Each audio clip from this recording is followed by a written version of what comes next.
Good evening, everyone. This is Robert Ricks with the National Weather Service in Slidell, Louisiana, with your weekly weather briefing. We're going to look at a few things that we do have to discuss about weather in the upcoming week.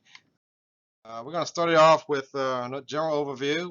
We do expect, despite all the dry weather we have been having lately, we did get a little bit of shower activity with the last front that went through. We're expecting some more rain and thunderstorms to move back into the area and start increasing in coverage on Monday and particularly on Tuesday.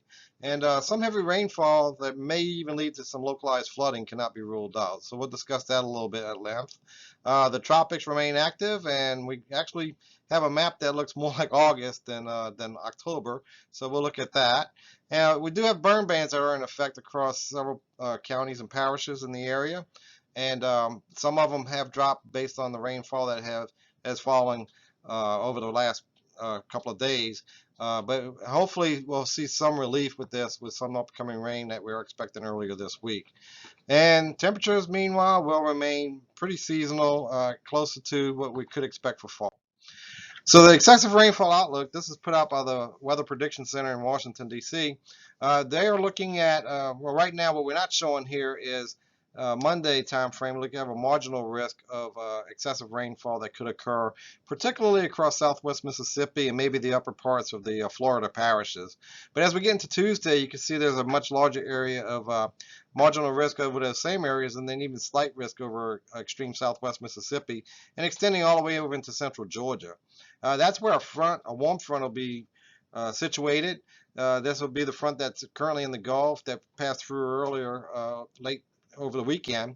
It'll be moving northward through the area during the day, Monday and into Tuesday, and that will be the focus for this heavy rain that we're expecting across the area. Now, it looks like most of it will pass north. The heaviest rain probably will focus more north of our area, but suffice it to say, southwest Mississippi should kind of keep an eye on things as the front moves through. If we do get any rainfall, it looks like for the most part the average rainfall will be generally a ½ inch to an inch south, further closer to the coast. As you get further into the interior sections, it could be in the 1 to 2 inch range, generally speaking. But some higher amounts can happen, say on the order of, say, 3 to 4 inches in some locations. And yes, it has been dry, but there may be some localized incidences of some flooding to take place if that does occur. So tropical weather, as promised, it does look busy. We do have a tropical storm that's well north of most locations that you would normally see tropical weather. It's up, south of, off the Canadian Maritimes, and well removed of everything. It's only affecting the shipping lanes up in the northern part of the Atlantic. That's Melissa. And then we got 3 areas that we're kind of keeping an eye on, none of which is a threat for the upper Gulf of Mexico. The closest one is a 20% risk area that's going to be moving through the Yucatan Peninsula and into the lower Bay of Campeche over the next couple of days. We also have a 20% outlook area that's over in the middle Atlantic, and that'll be approaching the lower Leeward Islands. And then this is quite unusual to have something this far east this time of the year, but there's a much higher risk of something developing off the African coast and kind of hugging the coast.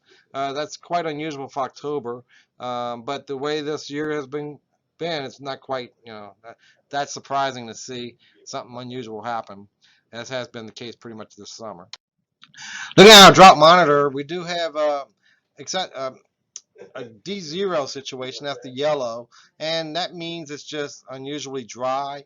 It's more or less what we consider a flash drought situation, where it's a short-term dryness, but it is starting to have a larger term impacts the longer it goes on. We're optimistically thinking that maybe with the rainfall we get over the next couple 3 days, that will help alleviate some of the dryness that we've been having. So looking at the forecast for some locations in our area, Baton Rouge, New Orleans, Biloxi, and Macomb, you can see we got some typical fall-like temperatures. And that should be a good thing. Tuesday, ahead of the warm front, and associated with the warm front, would probably be the warmest day, and then we'll cool off into a little bit more milder conditions as the week wears on.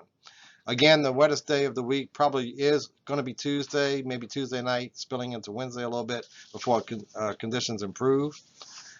And so, summary, once again, we are looking at rain thunderstorm chances to increase on Monday, and particularly carrying over into Tuesday, maybe even into early Wednesday morning before things improve considerably.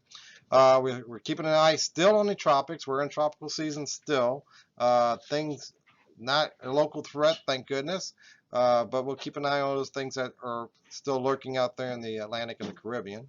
And then the burn ban's still in effect due to the dryness and the drought conditions we're currently experiencing. And hopefully the rainfall will help alleviate some of that over the next couple of days. That's